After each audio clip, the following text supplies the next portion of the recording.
Hello students, welcome back to our channel Sravani's institute. మనం previous వీడియోస్లో Charles లాకి సంబంధించి explanation చూసాము. అలాగే కొన్ని ప్రాబ్లమ్స్ పార్ట్ 1 వీడియోలో కొన్ని ప్రాబ్లమ్స్ సాల్వ్ చేసాము. ఎలా సాల్వ్ చేయాలి ఏంటి అనేది చూసాము. ఇప్పుడు ఈ వీడియోలో సేమ్ చార్లెస్ లా మీద క్వశ్చన్సే కొంచెం డిఫరెంట్ టైప్లో చూద్దాము. ఇవి ఎలా సాల్వ్ చేయాలి ఏంటి అనేది తెలియాలి అని అంటే ముందు చార్లెస్ లా ఎక్స్ప్లెనేషన్ వీడియో కంపల్సరీ చూడాలి. ఆ వీడియో చూస్తే మీకు ఇక్కడ ప్రాబ్లమ్స్ అనేది ఎలా సాల్వ్ చేయాలో అర్థమవుతుంది. ఆ వీడియో లింక్ నేను డిస్క్రిప్షన్లో ఇస్తాను. వీడియో ఎవరైనా చూడనట్లయితే కనుక వీడియో చూసిరండి, అప్పుడు ఈ వీడియో చూడండి. ఆ వీడియో చూసాక ఈ వీడియో చూడండి, అప్పుడు ఈజీగా అర్థమవుతుంది. ఇప్పుడు ఈ వీడియో స్టార్ట్ చేద్దాం. క్వశ్చన్ ఏమి ఇచ్చారు? Charles law graph between volume and Celsius temperature is. Charles లాలో వాల్యూమ్కి సెల్సియస్ టెంపరేచర్కి గ్రాఫ్ కనుక డ్రా చేసినట్లయితే అది ఏ విధంగా ఉంటుంది? స్ట్రైట్ లైన్ పాసింగ్ త్రూ ఆరిజనా, అంటే స్ట్రైట్ లైన్ అనేది ఆరిజన్ నుంచి పాస్ అవుతుందా, లేకపోతే straight line not passing through ఆరిజనా, స్ట్రైట్ లైన్ అనేది ఆరిజన్ నుంచి పాస్ అవ్వట్లేదా, అలాగే హైపర్బోలానా పారాబోలానా అని క్వశ్చన్ అడుగుతుంది. ఇది ఎలా చేయాలి అంటే ముందు దీనికి గ్రాఫ్ చూద్దాం. వాల్యూమ్కి టెంపరేచర్కి గ్రాఫ్ డ్రా చేసినప్పుడు ఏమైంది?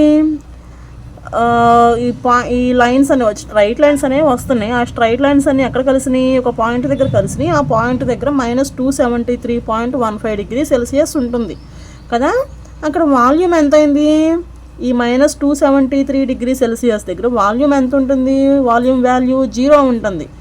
అయితే స్ట్రైట్ లైన్ అనేది ఆరిజన్ నుంచి పాస్ అవ్వాలంటే ఏమవ్వాలి? 2 0 ఉండాలి కదా.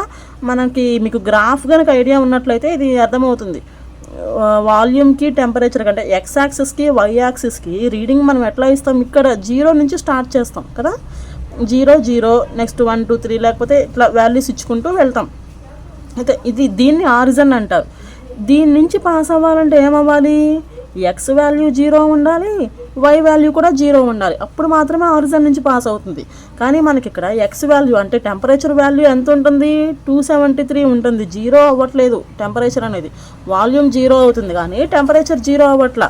వాల్యూమ్ మరి 2 0 ఉంటేనే కదా ఇక్కడ నుంచి పాస్ అయ్యేది.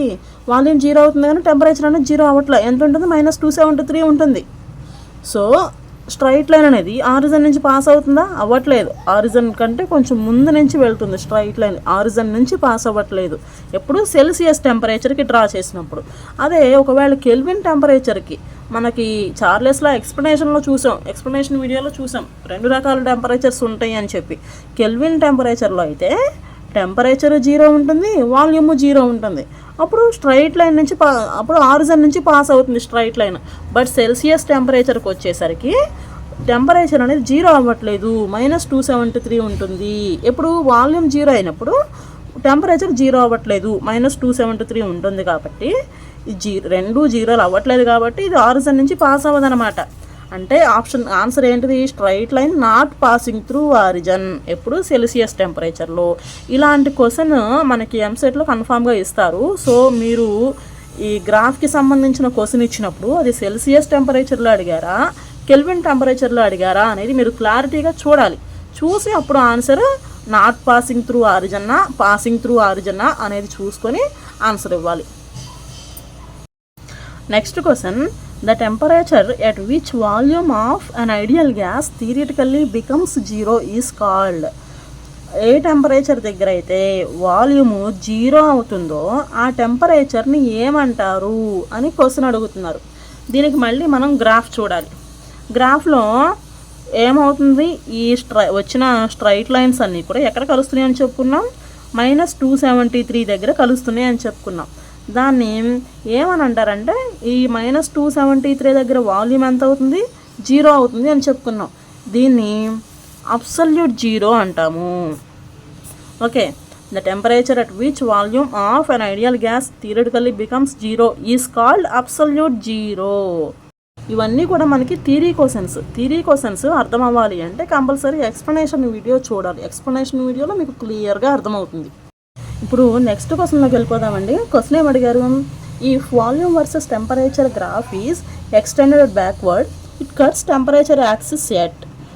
మనం వాల్యూమ్కి టెంపరేచర్కి గ్రాఫ్ డ్రా చేసినప్పుడు ఆ గ్రాఫ్ని బ్యాక్వర్డ్కి ఎక్స్టెండ్ చేస్తే అది టెంపరేచర్ యాక్సిస్ని ఎక్కడ కట్ చేస్తుంది అని క్వశ్చన్ అడిగారు. ఇది సింపుల్గా చెప్పాలి అంటే మళ్ళీ ఒకసారి గ్రాఫ్ చూద్దాం. వాల్యూమ్కి టెంపరేచర్కి గ్రాఫ్ డ్రా చేసాం కదా, క్వశ్చన్ అదే కదా అడిగింది. వాల్యూమ్కి టెంపరేచర్కి గ్రాఫ్ డ్రా చేసినప్పుడు వచ్చిన స్ట్రైట్ లైన్స్ అన్నీ ఎక్కడ కలుస్తున్నాయి? ఇక్కడ కలుస్తున్నాయి. మామూలుగా అయితే జీరో అనేది ఎక్కడ ఉండాలి? ఇక్కడ నుంచి స్టార్ట్ అవ్వాలి జీరో అనేది. కానీ గ్రాఫ్ని కొంచెం వెనక్కి డ్రా చేసాం మనం. వెనక్కి డ్రా చేసినప్పుడు అప్పుడు ఈ లైన్స్ అన్నీ కూడా కలుస్తున్నాయి. క్వశ్చన్ అడిగింది అదే. వాల్యూమ్కి టెంపరేచర్కి గ్రాఫ్ డ్రా చేసినప్పుడు బ్యాక్వర్డ్కి ఎక్స్టెండ్ చేస్తే టెంపరేచర్ యాక్సెస్ని ఎక్కడ కట్ చేస్తుంది, ఎక్కడ కలుస్తున్నాయి ఇవన్నీ వెనక్కి డ్రా చేసినప్పుడు అని క్వశ్చన్. ఆన్సర్ ఎంత? ఇవన్నీ ఎక్కడ కలుస్తున్నాయి? -273 దగ్గర కలుస్తున్నాయి. అంటే option A -273 degree Celsius is the correct answer. దీన్నే ఇట్లా గ్రాఫ్ని బ్యాక్వర్డ్కి ఎక్స్టెండ్ చేయడాన్ని ఏమంటారు అంటే ఎక్స్ట్రాపోలేషన్ అంటారు. Extrapolation. Okay. A gas occupies 500 ml at 300 Kelvin. Temperature increases by 100 Kelvin. What will be the new volume? ఒక గ్యాస్ 500 ml ఆఫ్ వాల్యూమ్ని ఆక్యుపై చేస్తుంది. ఎక్కడ? 300 kelvin దగ్గర. అయితే టెంపరేచర్ ఒక 100 కెల్విన్ పెరిగింది, ఇంక్రీజ్ అయింది. అప్పుడు వాల్యూమ్ ఎంత ఇంక్రీజ్ అవుతుంది? వాల్యూమ్ కూడా ఇంక్రీజ్ అవుతుంది కదా, ఎంత ఇంక్రీజ్ అవుతుంది అని అడిగారు. దీనికి ఆన్సర్ ఎట్లా చేయాలి? ఎట్లా? ఇప్పుడు దీంట్లో 500 ml అనేది ఏమవుతుంది? V1 అవుతుంది. అది వాల్యూమ్ కదా. సో V1 వచ్చేసి 500 ml. T1 వచ్చేసరికి 300 కెల్విన్. మనం ఇక్కడ కెల్విన్లోకి చేంజ్ చేయాల్సిన అవసరం లేదు, ఆల్రెడీ కెల్విన్లోనే ఇచ్చారు. సో చేంజ్ చేయాల్సిన అవసరం లేదు. There is no need to change the temperature. ఇప్పుడు ఎంత పెరిగింది? Temperature increases by 100 kelvin. Starting ఎంత ఉంది? 300కి 100 పెరిగింది. అంటే ఏమవుతుంది? 300 + 100 that is equal to 400 kelvin.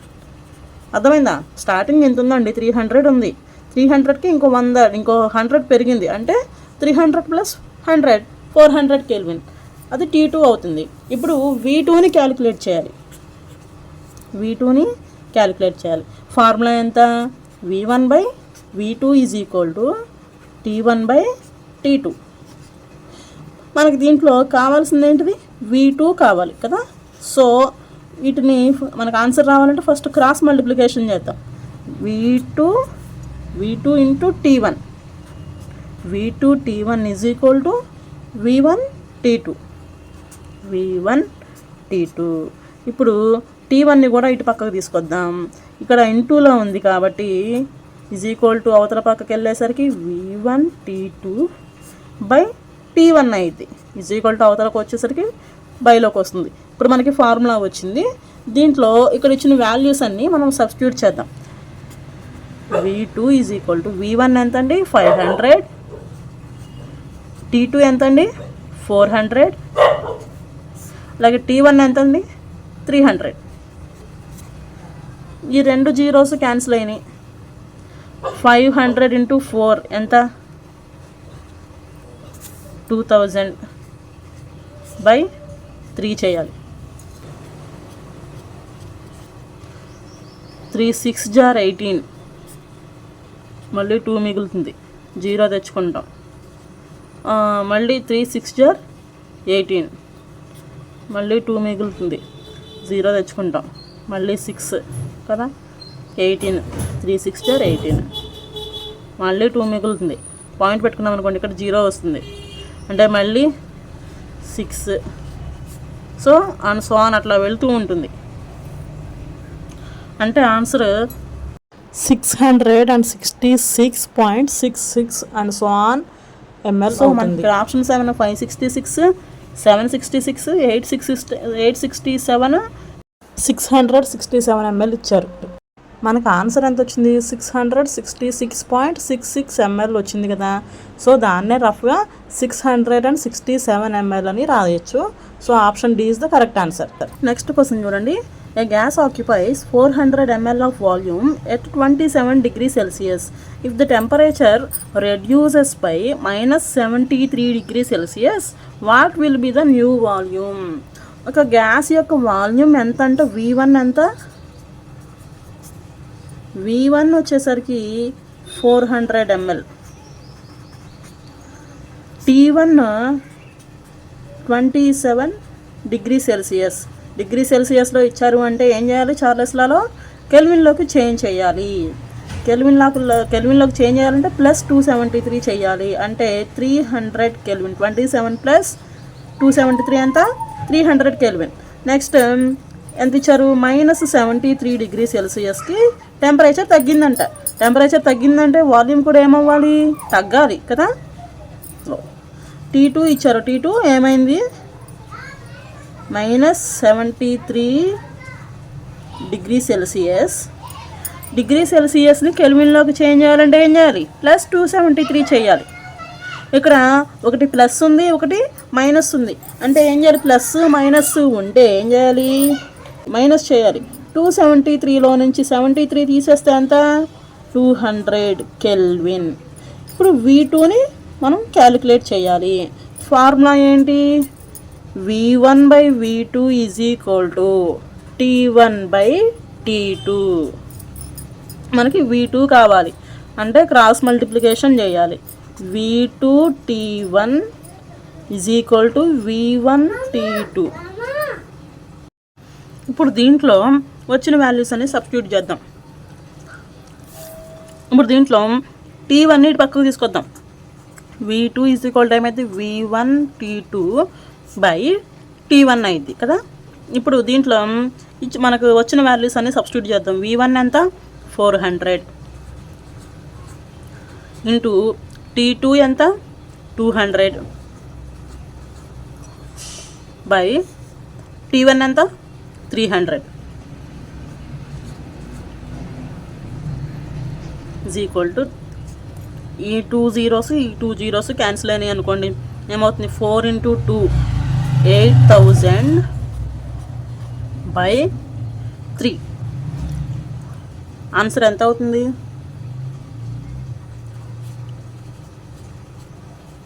8000 చేసామనుకోండి. ఎంత అవుతుంది ఆన్సర్? 3 2s are 6. సేమ్ ఇందాకలానే 20 రిపీట్ అవుతూ ఉంటుంది. అంటే 2 6 3 6 jar 18 మళ్ళీ 2 అట్లా 2 6 6.6 వస్తుంది లాస్ట్కి చేస్తే 266.66 అండ్ సో ఆన్ ml అనేది వస్తుంది మనకు ఆన్సర్. దీన్ని రఫ్గా ఎలా రాయొచ్చు? 266.7 రాయొచ్చు కదా. 0.666 ఉన్నాయి, దాన్ని 7గా రాయొచ్చు కదా. సో ఆప్షన్ బి 266.7 ml అనేది ఈ క్వశ్చన్ యొక్క ఆన్సర్.